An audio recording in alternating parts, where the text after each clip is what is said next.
All right, good morning, everyone.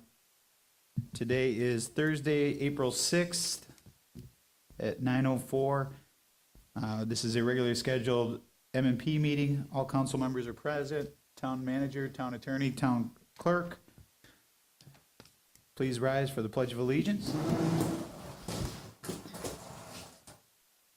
I pledge allegiance to the flag of the United States of America, and to the republic for which it stands, one nation, under God, indivisible, with liberty and justice for all. Thank you. Apologize for starting a little late. We had a power surge and some technical issues.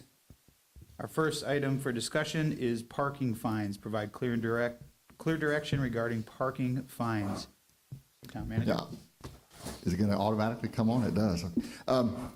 All three of these items today are just for staff to get some clarification on council direction, and then we'll bring back these items, hopefully on the 17th, I believe, for council adoption. So I'd like to ask Sherry to introduce all three items. Good morning, Sherry Russ, Finance Department. The reason why I bring this to you today is I just want to make sure that it's clear that everybody has agreed to this. When we talked about this before, there was only 2 council members that were really in the discussion about this, and so I just want to make sure that that it's okay with everybody before I bring it to the final council meeting. Okay, and can you just update everyone that may be listening that doesn't know what that discussion was or what the... Yes, the discussion came up because the parking fines were only $35 if you didn't pay to park, and then if you paid the hourly fee, then you would pay $40. So it was actually cheaper to not pay the hourly fee and just pay the ticket. Now, right now, our tickets, the prices, the fees are split between different if you pay within 3 days, it's so much, 4 to 10 days, it goes to something else. So, and the discussion I think that you guys had was to make it a flat fee regardless of the day. I wasn't clear on that. Yeah, if I remember correctly, it was, and we don't have the sheet in front of us that we had. I This was have it. comparing. You do have it? Yeah, I mean, I have the notes that we talked about from the M&P in March 9th, and we had talked about 320 open spaces for paid parking. We agreed upon $77 for the first, if it's paid within the 30 days, $100 after 30 days, and $250 for handicap parking.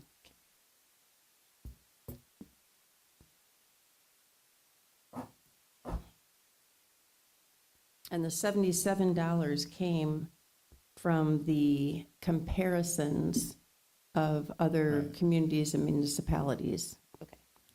Okay. And you said the 250 was for parking and handicap, right? Handicap, Yeah. mhm.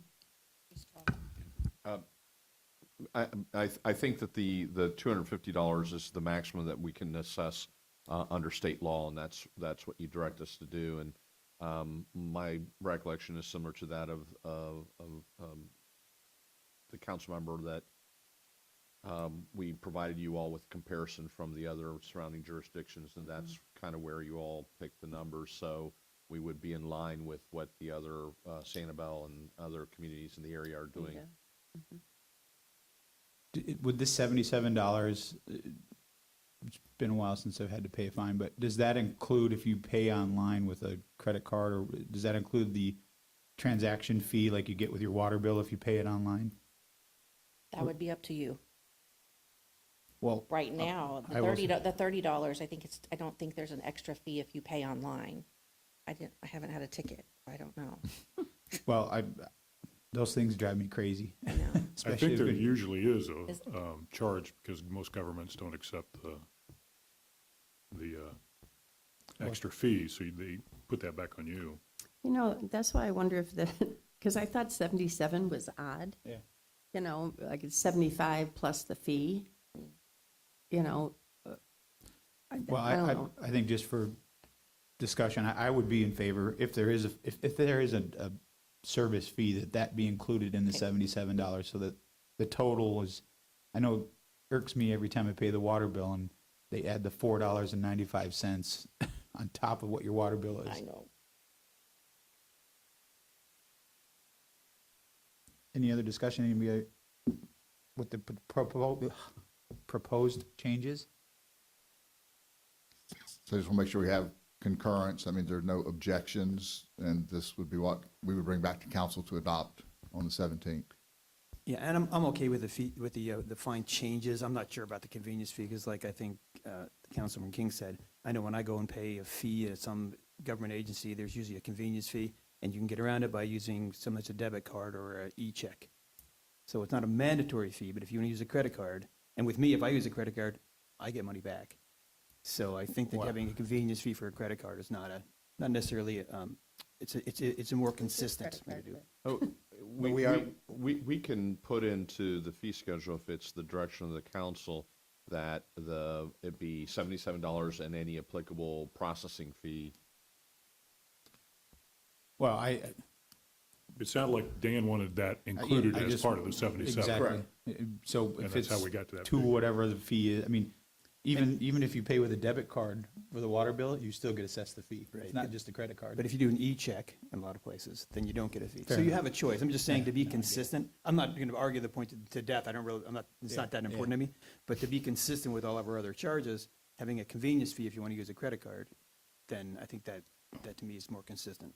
No, and I get it with like the water bill, because everybody's water bill is different. It's hard to get a flat fee, but this is a flat fee. I think if you know ahead of time, this is what it's going to cost you if you don't pay your fine, or it just seems like it'd be much easier.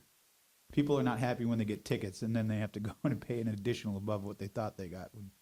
It just seems simpler and smoother to me, but anyone else have any objections to it?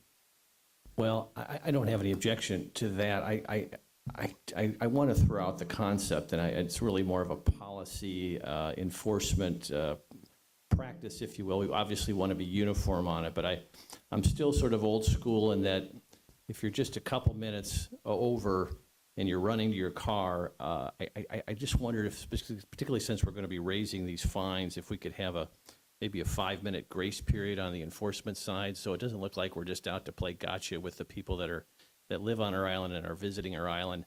I just think, if your phone notifies you, you got 5 minutes left, you're racing to the car, and then all of a sudden somebody's there and they just got you. If there's like a 5-minute grace period, we're going to see a lot of increased revenue from these fines. Just a nice gesture to show that we're not out just to get folks, just a procedural. And I don't know how that works from an enforcement standpoint, but just from a kinder and gentler town, it just seems like a nice approach. And Steve may be able to correct me, but my conversations with the base supervisor, Todd, our system does provide for a 10-minute grace period. Well, that's great. So that's formally as part of our practice right now? It's automated into the system, yes. Okay, that makes me feel better. Thank you.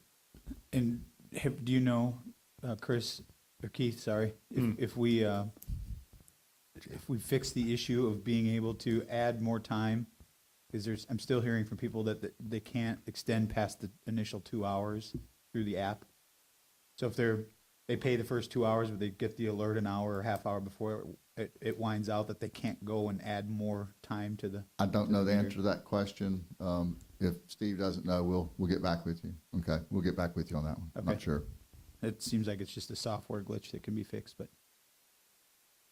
I think you have your direction unless someone. Do we? I think because I think they want clear direction, which Sure. they weren't getting previously, so Well, I I'm in guess favor of it, so Vice Mayor Adderhall? I'm okay. with specifically, you're saying with these new fees, without a convenience fee. Well, the convenience fee is included in the $77 and the 100 and the 250. Counselor Veach, Yeah, I'm okay with that. Counselor Woodson, I'm good. Counselor King, Consensus. you got it. Thanks. Thank you. Short-term rental fees. Yep, next. Okay. There was a little confusion on this, and I went back and watched the meeting last night just because I think I had misunderstood. But the reason why I'm bringing this back is just to make sure. At the September 8th budget meeting that we had a hearing, it was brought up to add the $100 per bedroom to the short-term rental fee. And then Mr. Adderholt was assuming that it would come up to public comment at the next budget hearing, but instead what was happening is you were approving the fee schedule prior to the final budget hearing. The fee schedule where it was usually approved at the same time the final budget was, this time it was approved the meeting before. So there was no time for public comment on that, but it was voted 4-1 to add the $100 fee. And that is what we're charging. So I'm good with that one, The $100 per bedroom fee. per bedroom fee.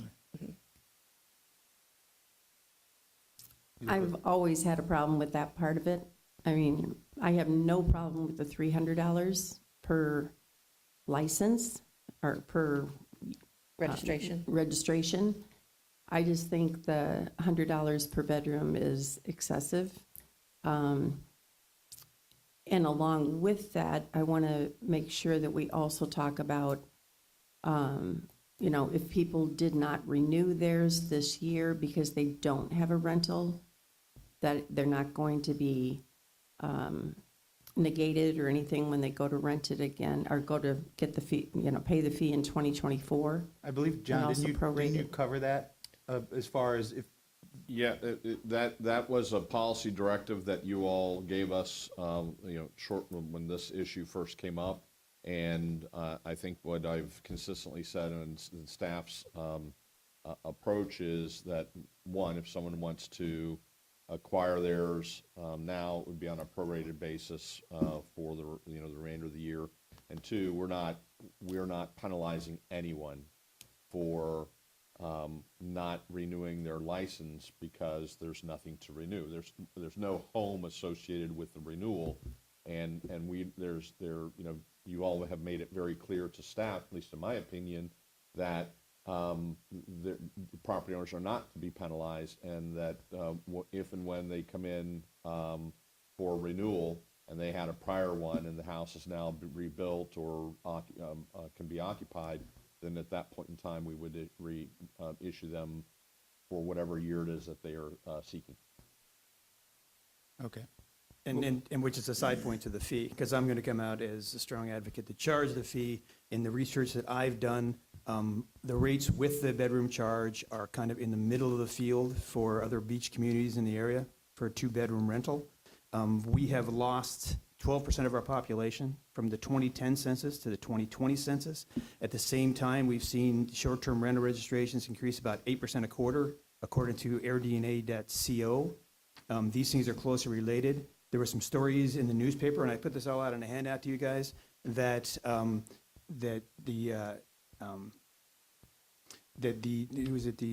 Ken Johnson, PhD economist with FAU, says that the rental crisis is due to an abundance of short-term vacation rentals and oppressive restrictions from homeowner and condo associations to the short-term rental markets. The short-term rentals, including those through Airbnb, VRBO, and other websites, keep units out of an exhausted housing market. Now, this has an effect on, essentially subsidizing a special interest with the short-term rentals in a market that is growing and continues to grow, and according to the experience with Mexico Beach, we'll get a surge with the rebuild. I think is short-sighted. I think it continues to erode the number of people in our town. And one thing we know is that even though rental houses may not have school children in them, we know that short-term rental houses will not. And so to say if you're going to be a champion of the schools, I think we should keep this fee there. The other thing is some of this money goes towards workforce housing, which has a much better chance of having school-age kids than a short-term rental. And I believe I'm quite confident I was the one that voted against the $100 rental additional fee, because if memory serves me, when this ordinance was put in place to charge the original fee of $50, it was done to cover staff cost to process the applications and do that.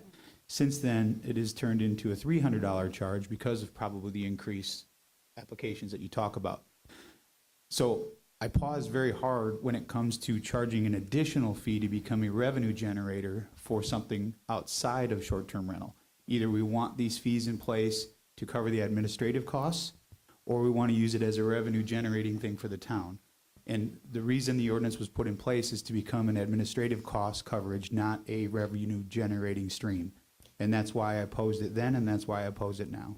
The original $50 fee was to cover the administrative cost, and when it went to 300, the difference between those was allocated to workforce housing. But there's more than just administrative costs. There is enforcement costs with this. I think a $50 fee is a subsidy for the short-term rental market. The other thing is that short-term rentals, the increase in the short-term rentals market, and this is not a struggling market, this is a rapidly growing market in our small town, is having an effect on affordability, and it is having an effect on our schools and the number of residents we have available in the town. So this effect is happening, and it seems to be, I don't see any sign of it slowing down. And and one of the nexus you have for this, Dan, is that the fee can pay for the effects of whatever the permit is about. Like our permit fee can go towards putting on extra staff. This is a real effect. This affordability is a clear effect brought on by the increase in short-term rentals. And I think it's to me, it falls short of what I think is equitable. I'll move that we roll back the $100 per bedroom fee. Well, we can't vote on anything, it's just a consensus, but Okay. Sorry. it's okay. And well, part of it I here is do also, also- it's a clarification on the fees that we did in the last budget hearing. And, the other thing is about changing the fees. The fees have budget ramifications. And I think it makes sense to address the fees during the budget cycle, which be coming up pretty soon. Because, and I think my understanding is the reason why we did the fees first and then the budget later, because those fees are part of the budget.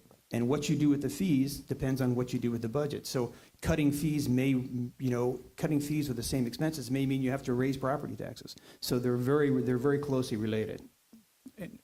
I understand, I completely understand everything that you're saying, Counselor Veach, and I don't disagree with some of it, but for 2 years in a row, what appeared to me at the last minute at our budget hearings, increased fees for parking, increased fees for short-term rentals were dropped in our lap.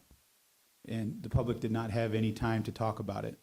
And that's where I had an issue. To me, I didn't feel like it was very transparent. I didn't agree with the fee increase. I'm not opposed to increasing the fees like we are going to be talking about in the next item and some of the other things at a 3% or whatever that increase is per year, because we do understand that costs go up. But to just arbitrarily pick a number of $100 per room out of the air because that's what we want to pick, to me doesn't make sense. Because who's going to change? Next year it could go up another 100, could go up another 100, it could keep going. So I wouldn't be opposed. I'm about compromise. I wouldn't be opposed to doing a 3% increase to that $300 every year, so that people know ahead of time, they can budget for it. It's very simple math. It's easy for the staff, as opposed to just jumping up to 100. But I wasn't in favor of the 100 then. I'm not in favor of it now.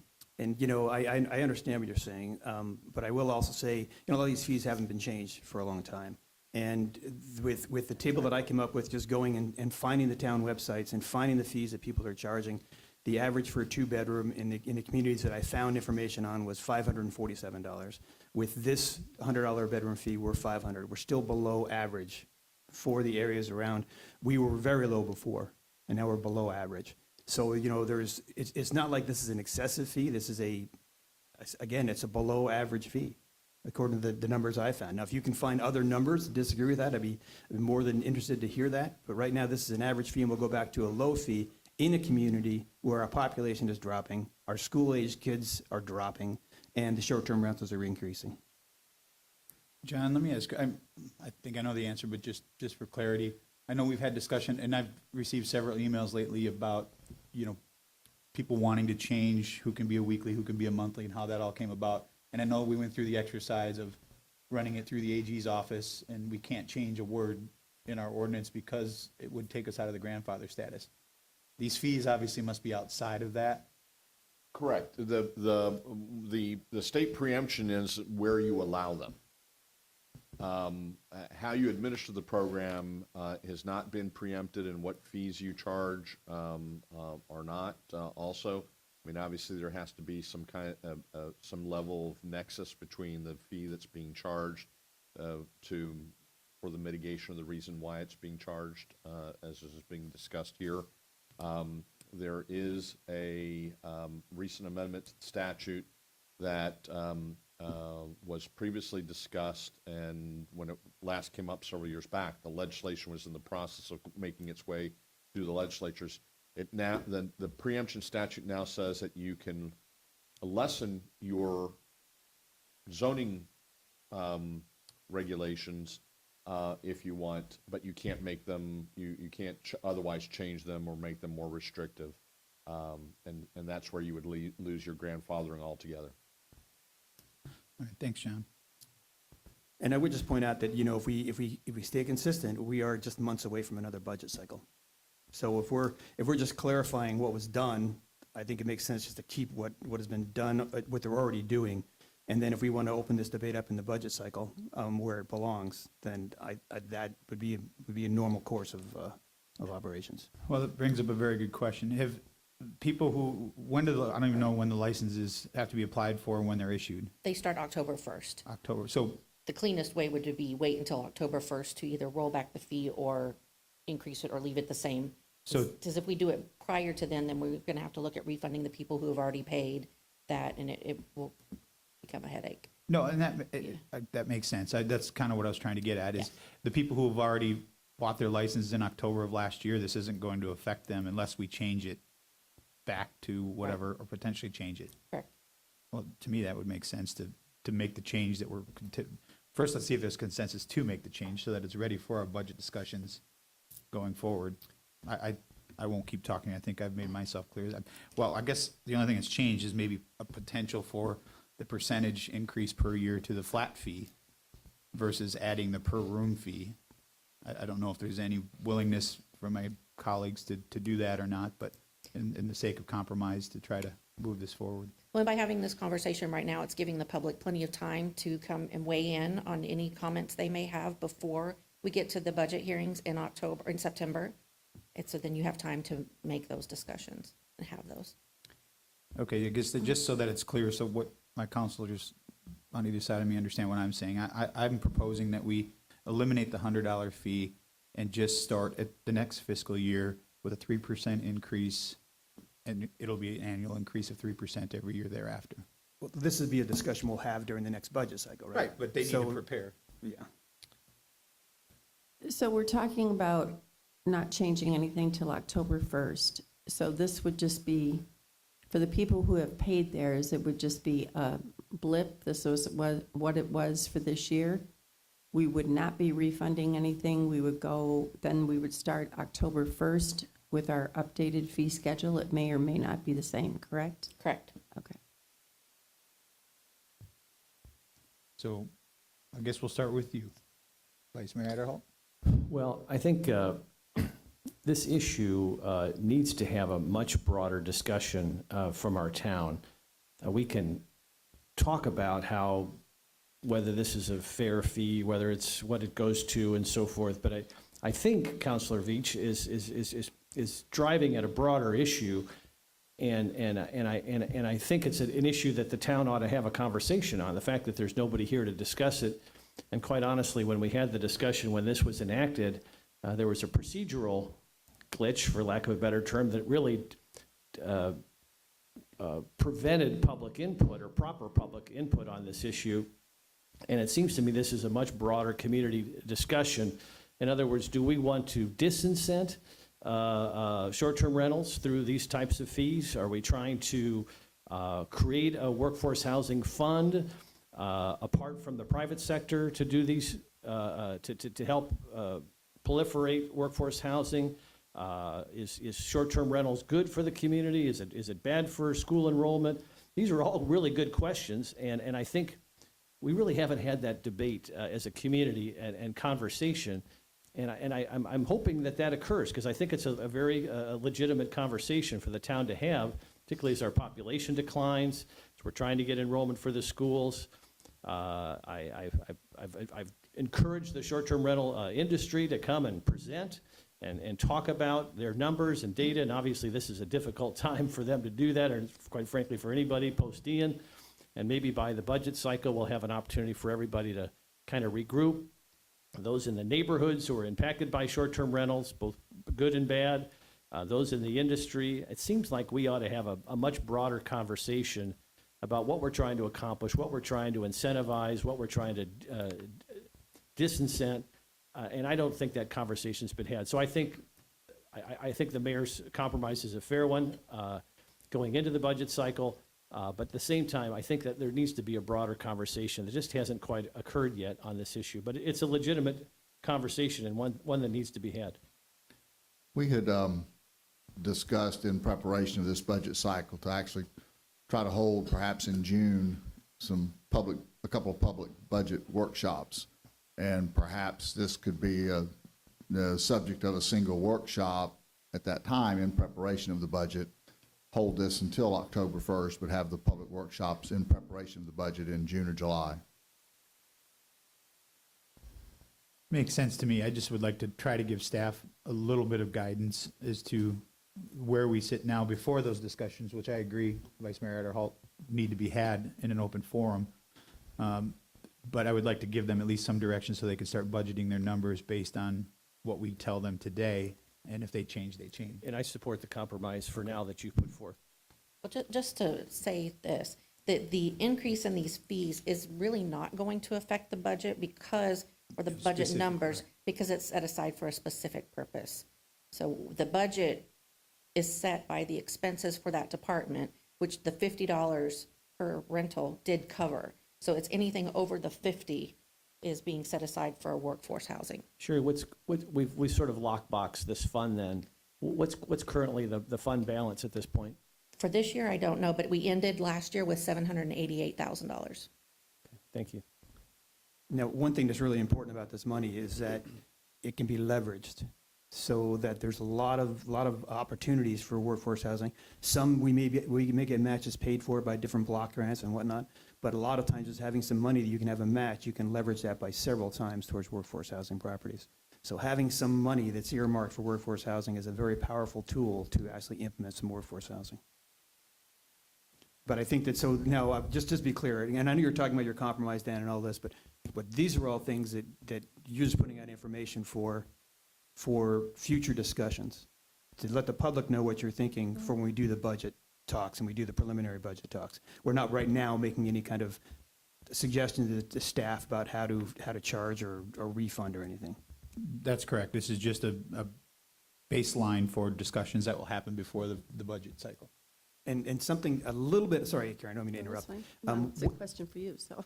One thing that also comes up for this is I know that there's this huge, scattering of the people on the beach, the diaspora, right? There are people that are all over the place. That when we do have, I'd like to set up some way, maybe if we can have a survey we can present to people, residents who are currently not on the island, that we can get their opinion, that, because I think there's a lot of people maybe who would want to have input on this, but are stuck in Ohio or Michigan or somewhere because they don't have a place to live down here. Survey Monkey is huge. So. Well, I got to believe there's a way that staff can put together some sort of forum where people could get online through Zoom or Teams or something and weigh in on it. Absolutely. If they can't be here. We're doing exactly that right now with some of the FEMA programs, so we can do that online survey. So I just have a clarification. Bill, you can probably help me with this on the workforce housing. Are you thinking that it is something that the town would sponsor or would be involved in? Or do you think it's something that those funds would go to the planners of these projects? Or how, I'm not sure where you're thinking we as a town and as a council stand with workforce housing. Well, there's a couple of ways, and actually it's kind of a spoiler for what I was going to do for agenda management, and that was I want to invite Sorry. Melissa Rice, who runs the Sanibel program, the community housing resource program, to come in and present to town council about how they do it, right? And the way they do it is Sanibel is not involved, except they have a contract with Sanibel CHR to be a housing provider. And all the details are in that contract. How are housing units allocated? How are they charged? All that is part of that contract. So I think that would answer a lot of questions about how it's implemented. The money. So the real idea is that this is it's not necessarily an ongoing thing, but it's seed money that almost everything we're doing, I looked through the spreadsheet of the money that we're getting from FEMA and everybody else, there's a lot of matches there, matches that we have to pay. And we're talking about, tens and tens of millions of dollars, and those matches really add up. There's also a lot of potential money out there for workforce housing, and there are programs to do it. So if we have to put in 5 or 10% in that, we're leveraging that money by 10 to 20 times for workforce housing projects. So having your own money for a project is huge. The other thing is that, to bond against it, to build something. Right now, we're kind of, for workforce housing, we're at a real crossroads because there's a lot of money. And I know that, Chair Moran of the Resilient Lee, workforce housing is one of his hot buttons. And so now is really the time to go after it. I would just add to that, it's going to be a wide variety of options on the workforce housing front. I can envision on our priority list of public benefit that we would request from redevelopers, that if they include some workforce housing for their full-time staffers on the property, that would certainly give them some bonus points. And that would not involve the town. But at the same time, and I think we've talked a little bit about this, but let's look at our current town hall that will soon be destroyed. We're still figuring out the strategy as to where our new town hall will be, but let's just say it's in the existing location. We could build a town hall on the first and second floor, and then potentially have a third or a fourth floor with workforce housing. Because the biggest challenge, of course, on workforce housing from a public standpoint is the cost of the land. And if we already have the land and we're just building it above us, then you think about workforce housing in that location, you've got town employees, you've got a large fire station next door, you've got a school, you've got teachers. So you have a very professional working class. Most, if not all, do not live on the island. And they would have an opportunity to live on the island, be close to their workplace, wouldn't have to drive, wouldn't impact traffic, would actually improve traffic.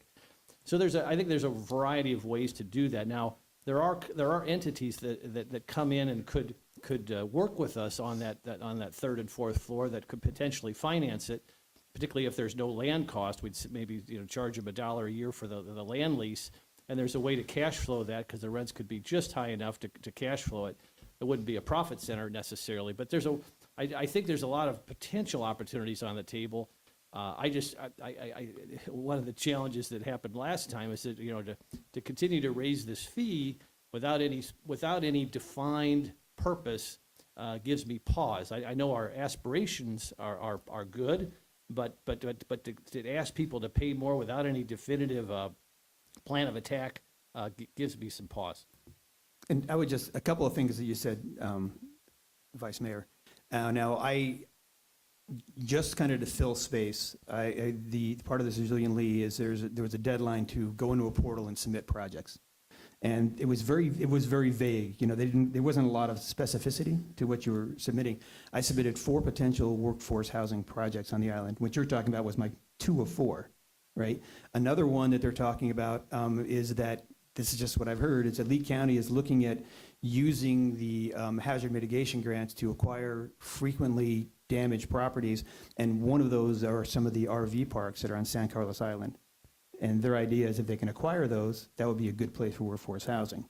It's a big property. That's kind of one of them, and that comes up with the whole thing that eventually we'll be talking about is a master plan for using this block grant money, master plan including San Carlos Island and Times Square, and rolling those all together because we still haven't resolved what's going to happen to Times Square. San Carlos Island, the main street has been blighted for a long time. So there's a lot of opportunity, and it checks a lot of boxes.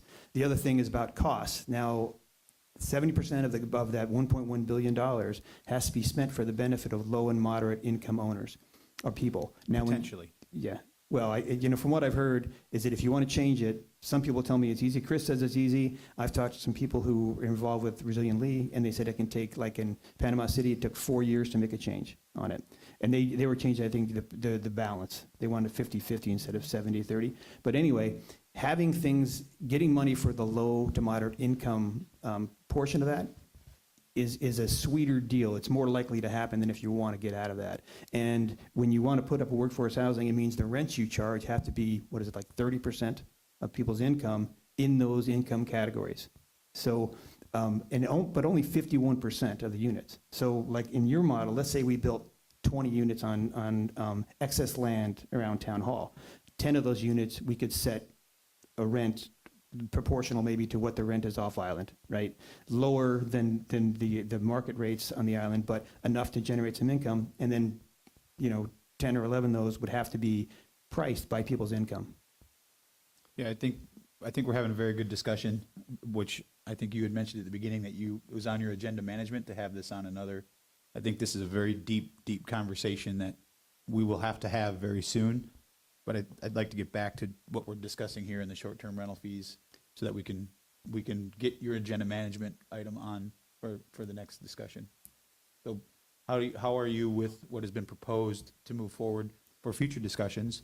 Well, you know where I stand with the short-term rental registration fees, but I will just say that, the consensus I get is we're just keeping things as they are until the next budget cycle, and then we'll talk about it preliminarily, but it will be voted on in September as part of the budget cycle, and then enacted, whatever the change is, enacted in October. That's a consensus I get from. That's correct, but just so that the public understands where the majority of the council is leading is where I think this discussion has gone, and right now it's, and please someone correct me if I'm wrong, it's eliminating the discussion moving forward, no decisions being made until we have the discussions later, but eliminating the $100 fee, imposing a 3% increase per year fee to the $300 fee moving forward. I believe that's. I would also say, though, I think it's premature, and I think it's prejudicial, because we are saying that we're going to get public input, and we're going to hear what the public has to say about this, and proclaiming what we want to do before we get public input is really not in the spirit of keeping an open mind and listening to the public.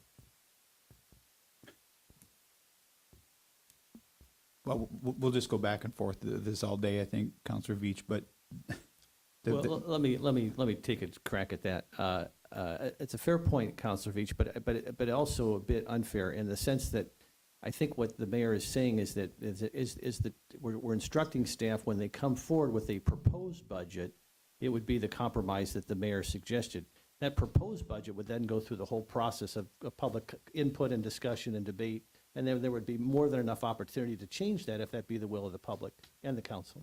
But we also talked about doing some preliminary discussions before the budget cycle. And to me, that's where we really get the public input. Oh, I thought those preliminary discussions were part of the budget conversation, the June, is that what you're They talking would about, be, Keith? I was thinking we would have preliminary public budget workshops, June, July, as we're preparing and compiling the October budget. So they would be in preparation of the budget. But I think as Sherry said, with a restricted fund like this, there's not a big impact on the budget. It's really more programmatic money. But I do think it's good for the public to know at least what we're thinking and where the majority sits, and if, and then the discussions take place, and then if they change, when going into the budget approval process. But at least everybody can understand where individuals stand in that process. Yeah, I mean, things can change. They've changed already this year from the way the majority of the council viewed something, and the second hearing it changed. So it most certainly is nothing that's set in stone, but I think I know where everybody sits except for John. John sits to your right, and I know you've been traveling a lot, so I'm okay with moving this forward as far as consensus to, as what the mayor's plan is. Do you have your direction? I do. Okay. Thank you. Yep. Don't go anywhere. We're going to need you again. I know. One more. Next is the beach vendor fees. You want to Oh. give us the update, or the people that may not know what we're talking about? Yes. So the beach vendor fees, there are two types. There's the PWVL, which is the water sports. I don't know exactly what those stand for anymore. Personal watercraft Personal, vendor that's it. license. And then there's also the beach furniture, which is the chairs.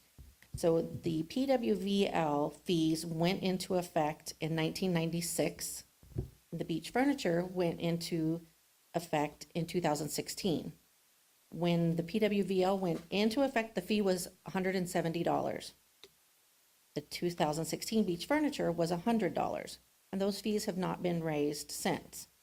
At the budget hearings last year, we proposed a huge increase to $12 $100 for both per year. And then at the budget hearings, it was voted on to be $685. After the year, then it came up to change that fee to be, what I understand, 3% starting from the year that they were enacted to today. And then I heard $435. So my clarification I'm asking for is 3% or $435? Okay, yeah, I spoke with a lot of the vendors about this and going through, and it makes sense, and I believe I was the one that voted against it, and think that 3% makes sense. And I know the numbers are off when you go through, it depends on how you start, where you start, I get it. So for me, I'd be okay with just looking at your numbers, and again, we're talking about starting in next fiscal year budget. 2023 for the beach vendor, you've got $122.99.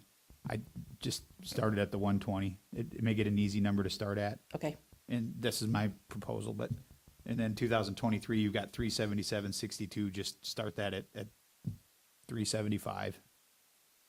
so round. And then the 3% increase per year. After that, With your permission, Mayor, and this is not a huge budget item because not that many vendors who charge this fee, although there is a lot of enforcement involved with this. But my recollection was that the $600 and was it $83 was your compromise. That was something you presented. That there was some who wanted to be the 3% and some it was $1,200. And I thought you were the one to propose the middle. I don't know. I don't believe I've had a specific number because I was dead set against the 1,200% increase to begin with. I thought it was a massive leap with again, no input from the public. So it didn't have the process to go through to get to where we're at. But I don't believe it was myself that picked No. that 685. I think it just, I don't remember exactly how it got there, but Chris Weber was talking and threw that number out as long as we're throwing out numbers, why don't we just throw out 685, and it ran. So it was from a vendor. Yes. And I think the discussion was had similar to the parking fees of, your enforcement. I agree with you, Councilor Veach, is there's, they're highly regulated industry from the state of Florida, as well as their insurance companies. And, we have rules in place that they need to follow being on the beach. I'm not opposed to, if you're violating something, then, that's where your penalties come in versus adding, making it through the fee process. Because again, I think the fee process is there for administrative costs to cover. And then your penalization of rules that you're not following is a whole different story. That I'm a little more flexible with adjusting fees than just an administration fee. That would be my proposal. Vice Mayor Adderall, input? I would yield to the will of the council on this one. I've heard a lot of, at the last meeting we had, it seemed like we reached a compromise, and it seemed like something everybody was comfortable with. I just can't remember what that number was, so I'm comfortable with whatever this body comes to as a compromise. I'm not trying to dodge it. I just don't remember what that compromise was. It seemed fair, and I don't have those notes in front of me. And I'm kind of looking at the minutes that was included in the packet. Thank you for that, by the way. Yeah, that's great. And I do see that it was, Mr. Weber suggested it, and I made the motion, and Councilman Allers dissented. So I stand corrected. How do you feel about the current, I guess I wouldn't say proposal, but suggestion that I put out there? I think 3% is a little arbitrary to me, particularly when I see what I'm paying going to the grocery store these days. And, the different costs that are going on in the island, especially with property prices. I think that, to me, a guy who walks around the beach and looks at things, it seems like enforcement has been, in some areas, have been pretty lacking. I mean, I read what they're supposed to do. They're supposed to be, 10 or 15 feet off the wet sand, and there's some places where they're regularly right on the wet sand. They're putting, inflatable beach toys and things on the sand and making people walk around them. So there's a lot of places where it doesn't seem like there's a lot of enforcement or a lot of concern about enforcement.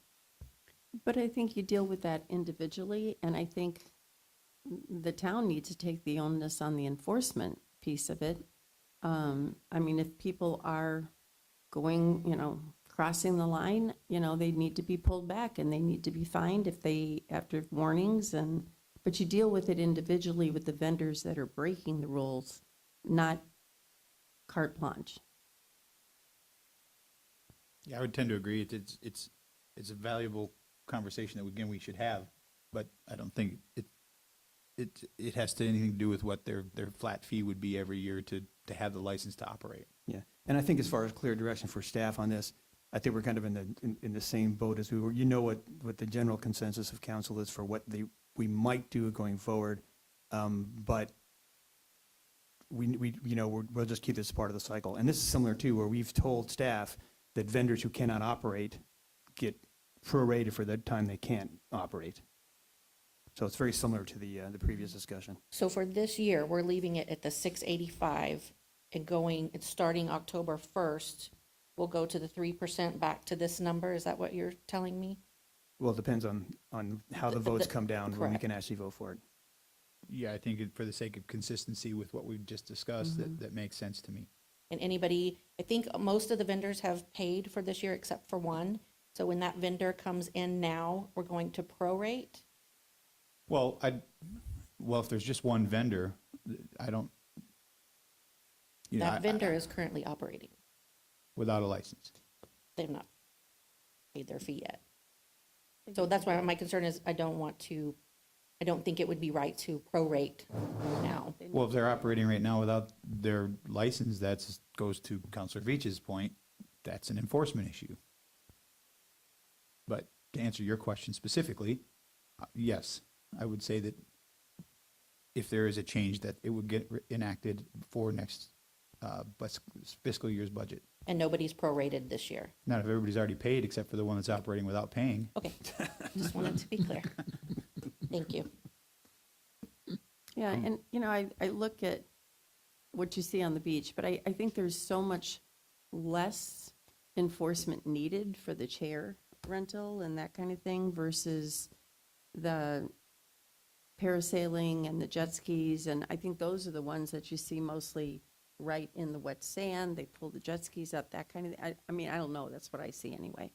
But I think to deal with that separately as an enforcement issue would be smart to do. Since I've not had the opportunity to weigh in yet, I'm going to try and clarify and let you know where I stand then, that from what I understand, Mayor, yours was $375 for the personal watercraft vendor license and parasailing vendor license moving forward, and then for the beach furniture vending permit was $120, and then it would be 3% moving forward as well. If that's correct, then I'm for that. Yes, that would be the starting fees for 2023, and then 2024 would be that increase. Okay, Thank you. thank you. All right, next we have agenda management. Vice Mayor Adderholt, anything you'd like to add? I'm happy to do this in an M&P, but if people would prefer to do this at a council meeting, that's fine too, where we might have more viewers. I think it might be helpful as we're going through this comp plan discussion, and it appears as if there's unanimity on the council to kind of stay within the same construct of our current comp plan in terms of density and other issues.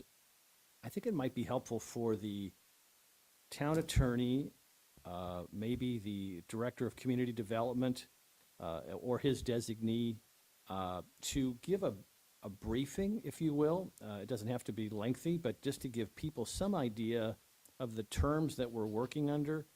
I've served on the LPA, been on the council now for 3 years, and there's still a lot of confusion around what, if people want to do something different than what's currently allowed by the Land Development Code, they're either going to have to file a special exception, a variance, a new CPD, an amendment to the comp plan, or there may be other tools, John. I'm sure you've got a couple up your sleeve. I think it might be helpful for the public just to give a brief overview of what those are and when they're appropriate and what they would be utilized for. I think it'd be great for the public. I think it'd be great for the staff and the council, just to get a refresher on how those tools are used. It doesn't have to be a great deal of specificity. You might even be able to do it off the top of your head. But I do think it would be helpful for the public to get a sense of what tools are in the toolbox, particularly given the sort of the bizarro world that we're in post-Ian, and everybody's in a rebuilding phase and facing a wide variety of challenges. I just think it would be educational if my colleagues concur. Yeah, I would agree. I think an MMP would be a perfect setting for that, because my guess is there would be a lot of questions and a lot of time spent on asking what-ifs. To the vice mayor's comment, I could probably do it now, off the top of my head, at least most of it. But if the desire is to maximize the presence of the community, to the extent they want to listen to that presentation, then we can put it on for next month's MMP and make a presentation as to, what is a comp plan, why we have a comp plan, what is the land development code, and why we have a land development code, and the basic components in the land development code as far as, what generally are called uses that are permitted as of right, uses that are permitted through a special exception, what we call PDs, either commercial plan development, or in some instances, we do have some places where that are subject to residential plan development, variances, et cetera. But that brief comment is pretty much what we have in our code. And I appreciate that, Mr. Town Attorney. I just think a little bit more granularity in terms of when you would, if you're either a resident or commercial, when you would choose which tool. And I would also throw in amending the comp plan in there as well. And it's when you propose an amendment to the comp plan, is that amend the comp plan, or is it a one-off for that particular application? I think some of that general guidance for people that are trying to do things and accomplish things, I think it just might help people strategize, and also it might help everybody, when we use these terms, have a better sense of how we're using them and in what capacity we're using them. I think that where we're currently at after Hurricane Ian, I think that is going to be a very, very large discussion. I think having charts and showing, what the floor area ratio is in each zoning district on a map that people could actually see, touch, and feel, I think that could be an agenda item on an MMP that would take up the entire MMP session by itself. I would not be opposed to doing an MMP specifically for that, and based on where we're at, I'd even be willing to encourage allowing public comment during that MMP, just so people could ask questions. They wouldn't get an immediate response, but we could gather their questions and the town attorney and staff could answer it after, because they may have a certain situation that people haven't thought of that they could ask and then get an answer to it. But that's just an idea. I would just, and also it's a timely thing to point out something else I had coming up, which is on May 4th, the Resilient Lee is going to have a town hall here. And they're organizing it, but I think part of that is a survey. And it's mostly about the aid and thing that's coming in, the block grant and FEMA and this kind of stuff. It's not really a question and answer, it's more of a visionary thing. And I think that would be an opportunity to present this to the public, people who can come and When you say here, like here? Diamond Head. Diamond Yeah, Head? it's, Okay. every jurisdiction is supposed to have these open houses, and they've set that up with the staff for May 4th. And I'll get more details on time and things, and I'm sure that Jenny has been active in it, and so she'll put that out too. Yeah, I think that's going to be an important discussion that people should pay attention to. But I think what Vice Mayor Adderholt is proposing, and I certainly don't want to speak for you, but is within the jurisdiction of Fort Myers Beach is some very specific things that don't relate to unincorporated Lee County as far as zoning and floor area ratio and density. And I think an important conversation, or a very deep conversation for people that are stuck in the mud or don't understand or want to build back but don't exactly understand what they can do. It can be very time consuming for them and for the staff if they go in and sit down and spend 2 hours trying to figure out their solution. So if we could dedicate one MMP to this specific issue, I think that could be beneficial for everyone. And I would just say, my goal would be educational for these items. I'm not interested in having a debate about the merits of each one. Just to have John and our community development folks go through what these tools are and how they currently work in our land development code, in our comp plan, because I think there's a lot of confusion about which tool is applicable to what purpose. And to the mayor's point, if we want to have that other broader discussion, I would also, and I don't know, if we're going to have that conversation, it's going to be a little bit more extensive, like the mayor suggested, which is fine. we may want to invite the LPA to participate with us and be part of that conversation, or at least that briefing, depending on how extensive it is. I would yield to the staff at this point to see how far they want to go and in what direction they want to go. But I do think there's an educational opportunity here. And I'm just offering up the May 4th. Anything we can add to that would be of value, and maybe it's more of a visionary thing about where the town is going, as opposed to these tools. I kind of agree with that observation that, these tools are mostly, I think we know what most residential thing we know goes through a variance process, but then commercial, then you have a lot more tools. Even in the residential space, the concept of a special exception versus a variance, I just think there's a lot of, I think that we could really help people. But to your point, Councilor Veach, I would highly recommend people come once you get a little bit more detail about what the purpose is of the May 4th event. I think it's really important to have a great turnout for that, to show the people and show this committee that you're serving on that there's a lot of interest and support for what they're trying to accomplish. But I'll be interested in terms of what the charge is for May 4th, and then certainly do everything we can to help promote that, because I think it sends a message if we have a full room that we care about what they're doing and we need your help. One more point just about that too. I think if we're going to do this conversation, there are limits to what you can do with these different tools, and I think it's worth having our attorney, expand on the term unbridled discretion, which sounds like fun, but it's a limit to how much you can do on a case-by-case basis for allowances. That's fine. That's fine. Whatever is. I mean, Yeah. Would it make sense to, I don't know how that lays out on the calendar, Madam Clerk, but with the 4th meeting and then our first M&P meeting in May, would it make sense to have these discussions that same week if it coincides with the calendar on the M&P? Then we would have potentially have our new town manager in place. Hopefully so. It could be a very good discussion that he could be in on to get caught up to speed, I guess, if you will, or get up to speed. I would say Councilor Allers, or Mayor Allers and Councilor Veach, I just noticed on my calendar that on May 4th, there's an M&P meeting at 9 o'clock. And I think this was scheduled from 4 to 6. 4 to I 6, just okay. verified it. Oh, 6 to 8. Thank you, Amy. 6 to 8. So hopefully that's not one of those M&Ps that goes until 6 o'clock. No, I'm just envisioned it as an educational opportunity, but if people want to turn it into a debate and discussion, that's fine too. And we could, if you get people in town, we could have May 4th be the day of information. If there's some other thing we need to do, we need to have like an open house with commercial entities to explain some tools. I mean, I'm certainly not opposed to a marathon day. You get a lot done. Yeah, you do. And you, Well, I Counselor, had one additional I item. just wanted to hear Counselor King Oh, I'm weigh in. sorry. Yeah. I keep forgetting he's sitting to my right as he let me know.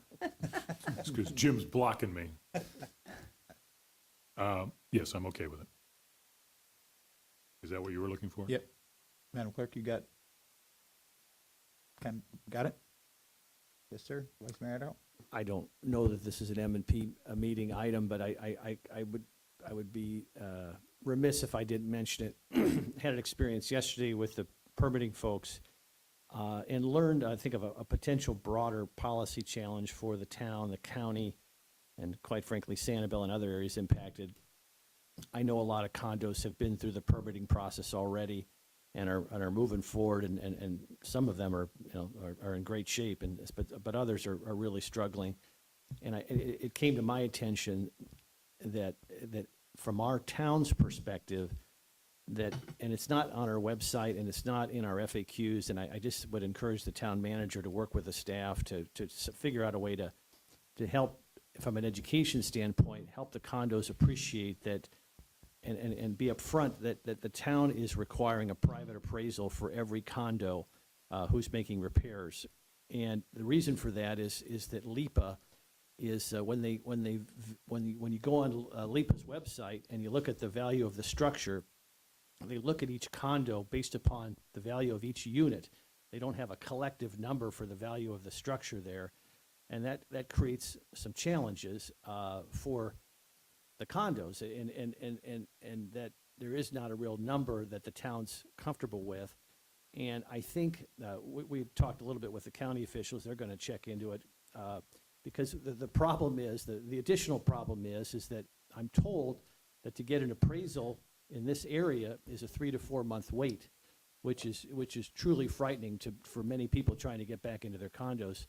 And so I just challenged the town manager to work with staff to try to see if there's a solution, working with Matt Codwell and the appraiser's office, and see if we can figure out some way to, at a minimum, if that isn't all indeed the case and there's no getting around it, that we sort of educate the public as best we can through our website, particularly those who are trying to do the condo piece. I know there's a lot of people on condo boards right now who volunteered for that position, and those have become full-time jobs dealing with the repair of those condos. So just for some more food for thought, I'm just using the bully pulpit, really. I don't necessarily think we need an M&P on that, but I would just take this opportunity to encourage the town manager to pursue that a little further. And just to touch on that, since you mentioned Matt Caldwell's name, I just found out this morning that he will be the speaker at the Chambers Luncheon, the next Chambers Luncheon. If you go to the Fort Myers Beach Chamber of Commerce, you'll be able to see when that is and where that is, but he'll be speaking there. So people that want some education from the tax collector directly, that might be something worth going out to pay attention to. It's next Thursday, the 13th, and it'll be held here at 11:30. Nailed it. Excellent. That's all I have, Mr. Mayor. Thank you. Vice Mayor, Vice Mayor, Councilor Reach? Okay, like I kind of led on to, I'd just like to have approval from town council to invite Melissa Rice to come on May 15th and present to us how they manage workforce housing on Sanibel. I'm okay with it. I concur. I would love that. Okay, and then the only thing I have is we've discussed, and I thought we had a consensus, but I didn't see it on the spreadsheet, was discussing an ordinance where pedestrian overpasses are required for developments that span Estero Boulevard. And I thought there was consensus about that. Did we reach consensus about what you just asked? Because I didn't get way in again yet. Well, we talked about On this the before. 15th? No, he's talking about the 15th. Oh, 15th? Yes. I seem to be getting excluded at the end of the table a lot. But I'm okay with what you proposed, Mr. Counselor Veach. Yeah, and just for the point, I think once you have two counselors, the rest of it's, dessert. Well, then I missed that In other words, class. you But I don't- appreciate You don't that. matter, John. And you I still guess I do. missed Lug Nut Day.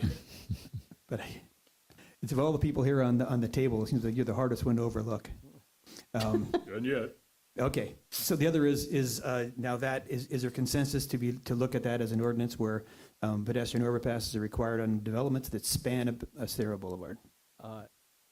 Counselor Veach, I think this is the first I've heard of this. Obviously, huge proponent of pedestrian overpasses. I'm a little concerned about how we would frame that ordinance. I think we want to maintain some flexibility, not only from the town's perspective, but from the developer's perspective. There are some developments that do not have property on the other side of Estero, but there's potentially a beach access. So if the town was to see the public benefit there, they might want to partner and have that nimbleness and flexibility to negotiate with the developer. There may be situations where a developer would partner with a landowner across the street, and maybe there's a trade-off, maybe there's I don't know how they work. I hate to cement this, as much as I love the concept, I hate to cement it in a way that potentially impacts the flexibility of redevelopers to be creative and to partner with various entities and to sort of think outside the box. But I'll listen more to your idea. But from the way you stated it, I'm not sure I want to cement it in such a way that potentially, and I know it's not your intent, but it potentially removes the nimbleness and flexibility for creative things to happen. And I understand what you're saying, Vice Mayor, I appreciate it. I think that passing an ordinance like this would not preclude anybody from doing it if they were not obligated to do it, as part of an incentive, part of a public benefit. But I think that if someone is going to put a massive development, and in my mind, I'm thinking like a Red Coconut or Fulani Kai redevelops, is that it would be an obligation on their part, not an incentive, but an obligation to put a overpass because they control land on both sides of the road. Yeah, and I would not disagree with you. If they were to come before us and ask for any kind of what's our list, special exception, variance, CPD, or amending the comp plan, and they wanted they needed to demonstrate some public benefit, that would be number one on my list. But I think there's opportunities for these pedestrian overpasses where you may not normally think of one, and I hate to, well, I have to think about it a little bit. But again, love the concept. I'm not sure about just mandating it in a way that potentially diminishes the negotiating flexibility of both the council and or the redeveloper. But let me chew on that a little bit. I've got to think through that. Again, want to do everything we can to support these, as you know, but I'm not sure an ordinance mandating it is, and I guess you just kind of sprung it on me, so I have to think about that. Counselor King, how do you feel about it? Are we looking for consensus? Well, The consensus No. to put it on Thought process. a workforce, on a future M&P. For discussion. Not to come up with, but to come up with, because like I said, the Vice Mayor Adderholt says that he hasn't really heard it before. And so this would be a chance to say, now let's really discuss it at an M&P. And I'm comfortable with that.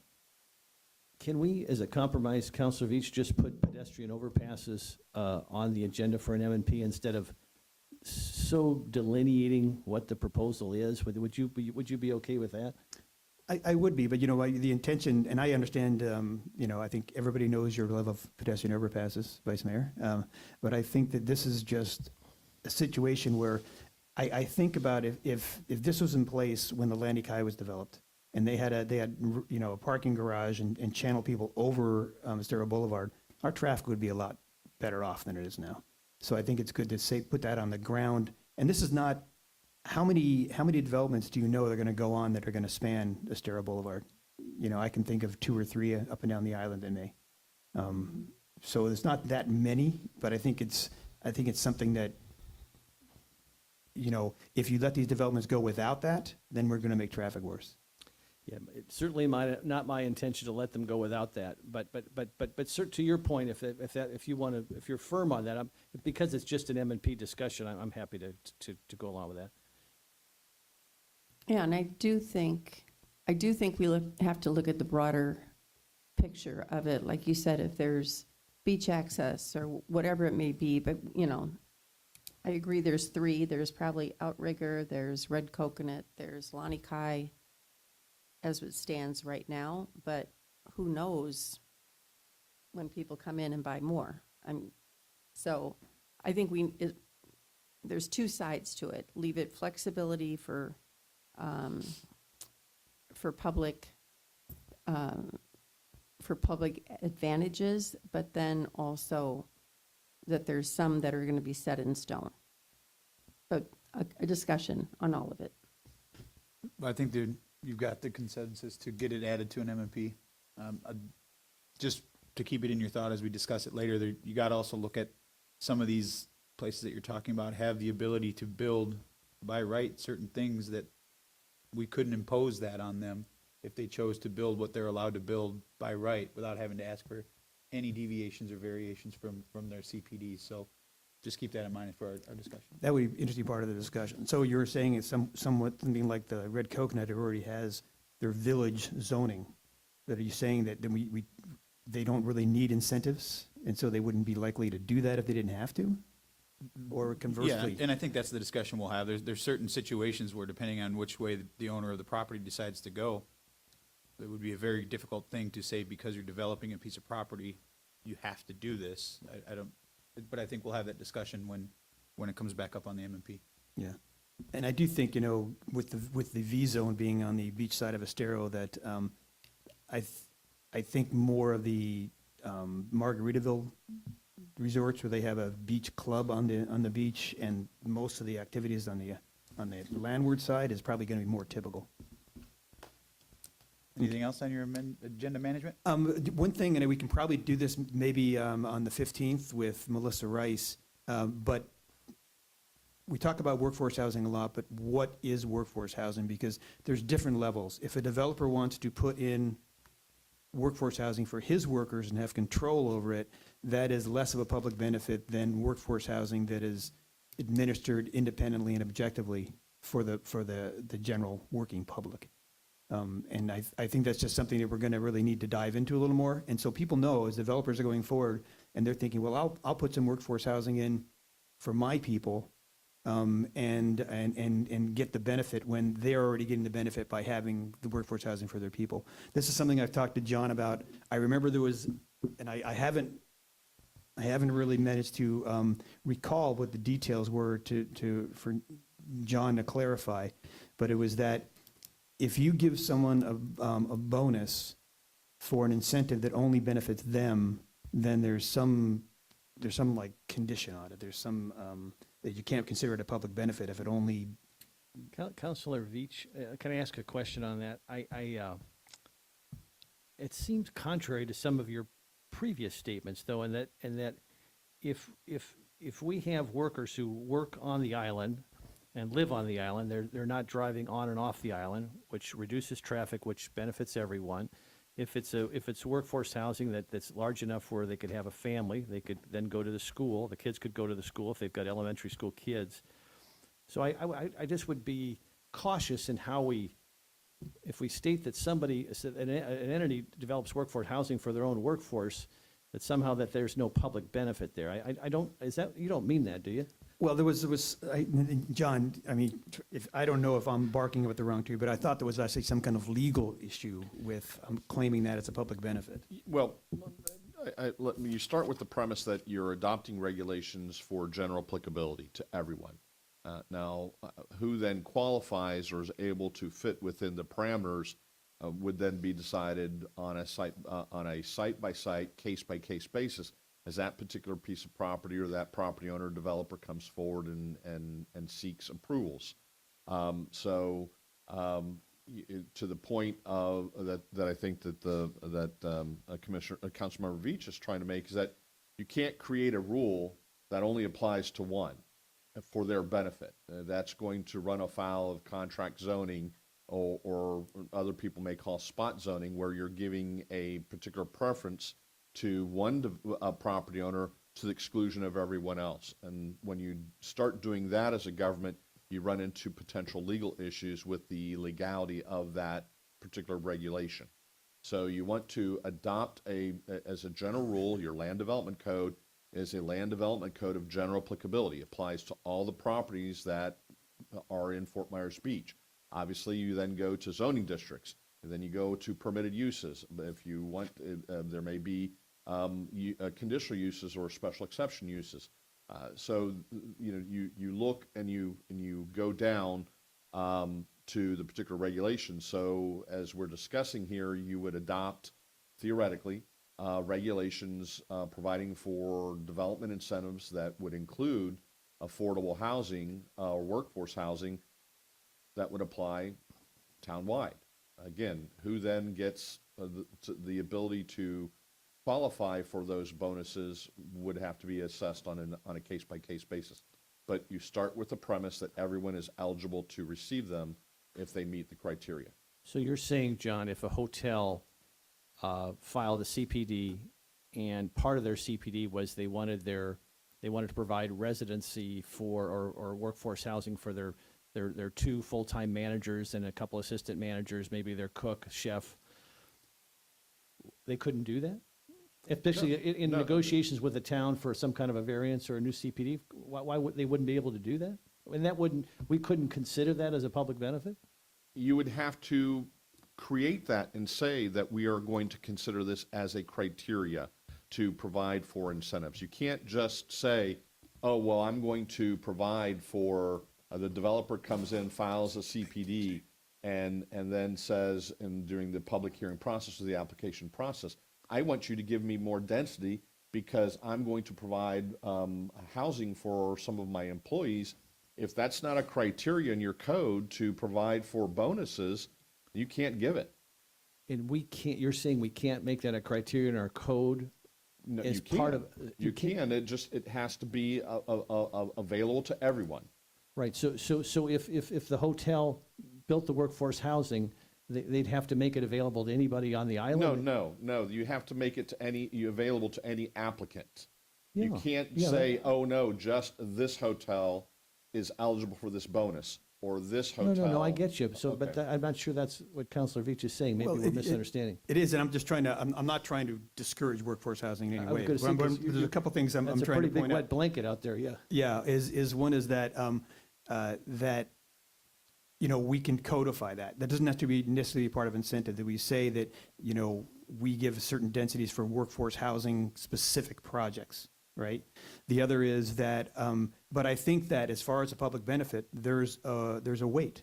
So that if you have workforce housing for your employees, is that as valuable, as much of a public benefit as workforce housing that's managed independent, that's open to other people who buy? And the other thing is it's not, when the way that Sanibel manages it, the people who have worked on the island the longest get more points. They have more points for firemen, for sheriff, for this kind of thing. So it's an objective criteria to place workforce housing.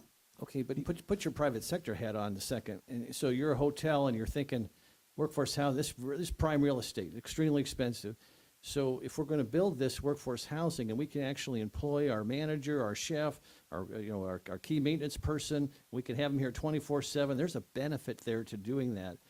So potentially, but with what you're saying is you're throwing a wet blanket on the private sector's incentives to go ahead and provide workforce housing as part of a larger CPD proposal. I guess I want to be careful there because, and maybe this is a debate for a later time. Well, yeah, I was just going to say, I think the discussion that has been raised has obviously made it clear that this should be an M&P item for discussion, but not necessarily hashed out today. Yeah, I think the idea, if I may, is just, give staff, you have a consultant, Cordino Group, that is in the process of retooling and reinventing our comprehensive plan, for lack of a better description. The next step in that process is going to be to update the land development code to be consistent with that new comprehensive plan. And that's one of the things we'll discuss at how the two have to integrate.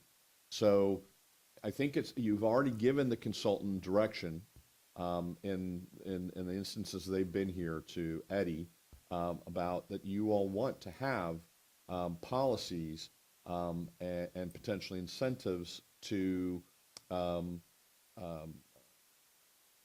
provide for workforce housing as components of redevelopment or new development to provide for that and incentivize that.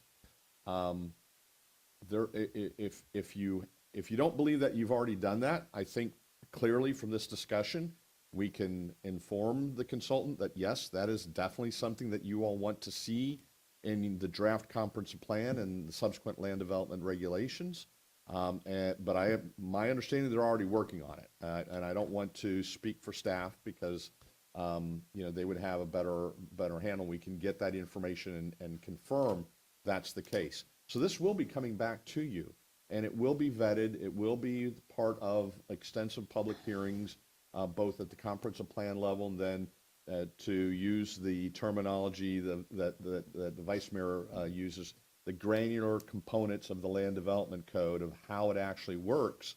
That will all come before you, and you will have an opportunity during that process to modify it, direct the consultants to take, yes, we like that, no, go back to the drawing board.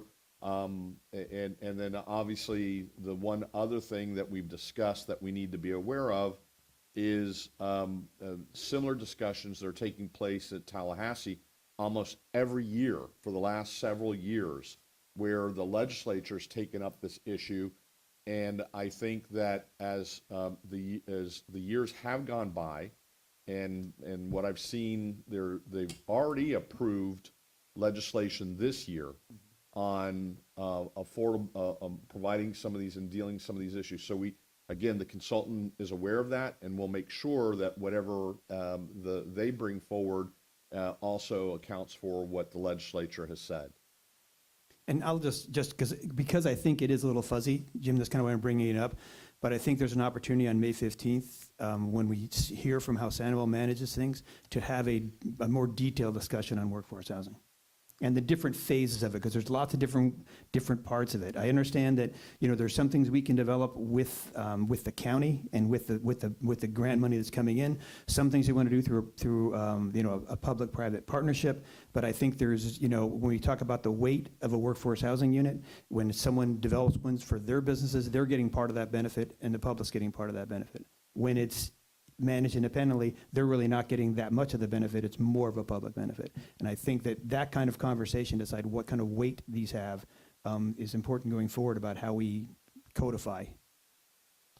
I think it's important that we let the consultant do what they have to do. As John has said, the legislation that has been passed this year, under President Pasadomo's bill, there's some specific language in there that will really pertain to what I think we've just been talking about. So until we figure out and see how that shakes out, to have that discussion prematurely on the 15th might be a little early. I'm totally in support of hearing the conversation, but I think until we know how that plays into it, because that will supersede what we can and can't do. So we need to know what that is before we can talk about things, but if what we want to change or what we want to do doesn't coincide with what we're required to do by Florida law, we could be wasting our time. Yeah, and it's my understanding, one, that the legislation has passed, both the Senate and the House, and that either it's just waiting for the governor's signature, or he may have already signed it. And, I believe he did.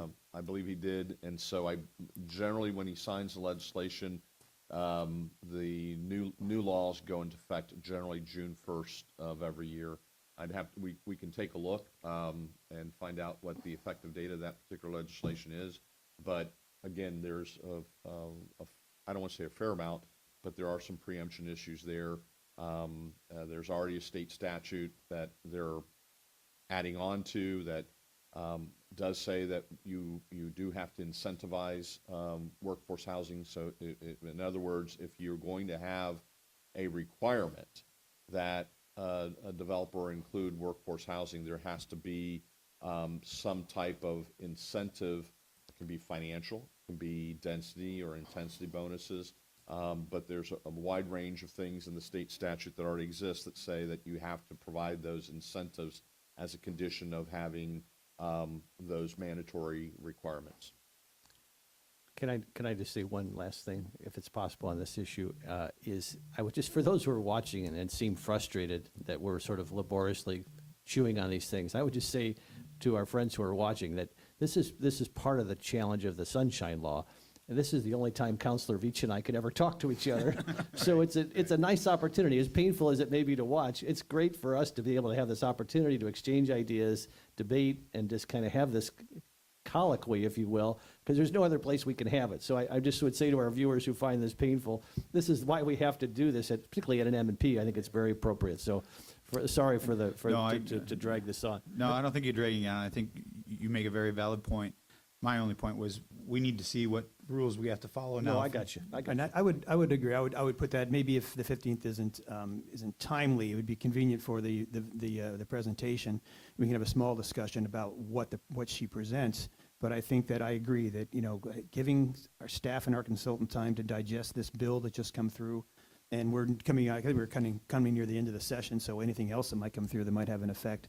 And then see what we have on the table and have just a good, robust discussion about what workforce housing is and how we can work towards codifying it. Okay, so we'll just add it to the TBD date, the item, but just as to be determined. Anything else, Councilor Veach? That's it. Councilor Woodson? Two things. So I am the new liaison now for BORCAB, and we had our first meeting after months and months and months. I think it's Congratulations. before the hurricane. I think Is the that last available on the town's web? Was there camp? Was Jacob here? Yep. Yeah. Okay, so we can find Yeah, that on the it's all town's there. website? Okay, because I was looking for that. Thank you. Yep, it's all there. Okay. But two things came up. So right before Ian, there had been a lot of discussion about the combining of different groups. So BORCAB, CELCAB, and CRAB. And so BORCAB and CELCAB, CRAB hadn't met for 2 years, I believe. And Crab was in charge of beach accesses and Newton Park, I think, and a Special couple projects. special projects. I think Um, SilCab was in charge of Newton Park. Crab was kind of in charge of everything else that Okay. wasn't covered by BORCAB or SilCab. Okay, I mean, including Bayfront Park. right, Bayside Park. Bayfront, Either one. Bayside, either one. Anyway, so the discussions that had taken place, and I was on BORCAB at that time, so I was involved in a lot of them, is there really was no incentive or I would say no one really wanted to combine BORCAB and CELCAB, but rather take the initiatives that CRAB had done and kind of break them out between BORCAB and CELCAB. And so we had come to some agreement between these two groups.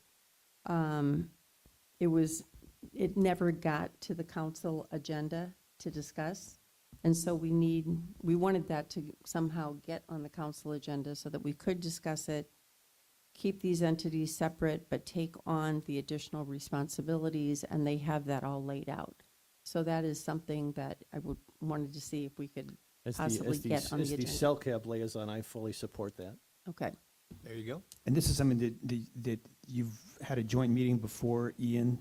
We had And they two discussed? joint meetings. Yeah. We had Okay. two joint meetings before Ian, and then, and we had come up with, our ideas going forward of how it should look, taking all the idea, from CRAB, the responsibilities of CRAB, and that, that open bucket, and kind of dispersed them between BORCAB and CELCAB.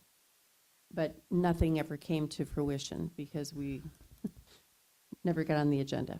Okay. So I that would be would- another item. I would support putting that on a future agenda.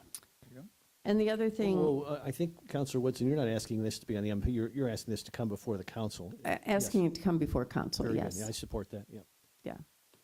And the other question, and it's a big looming question for all the members of BORCAB, is just the whole reconstruction that was in the works for taking place, obviously knowing that that's not on the number one priority list right now. There's so many other things that have to work and be fixed, and, there's grants that we know that there's, the mitigation is happening now in the reconstruction of the actual facility. But- I can maybe help you with that one. Perfect. So last week, we had a discussion with the bank that we have the loan through for those 3 capital improvement projects. And we've requested, one, can we reallocate those funds to do other capital improvement projects that we need to front the money to be able to get reimbursed through FEMA?